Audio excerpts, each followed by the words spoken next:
শোনো মা, আমার লক্ষ্মী মা, শোনো শোনো, ওই আম্মা তুমি বড় হইছো না মা। আব্বা আব্বা কি কইছে শোনো, আব্বা কইছে চকলেট আইসক্রিম সব লয়ে আইবো, তো আমার কথা চাচি আর কি হয়েছে? ওই যে ওর বাজারে গেছে, বাজারে যাওয়ানোর জন্য চিল্লাইতেছে, কত লোকে খারাপ করবো না।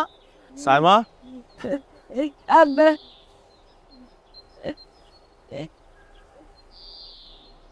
এদিকে আও।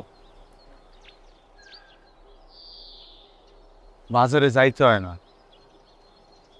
তুমি যাও আমার লগে ঘরে যাও, যাও।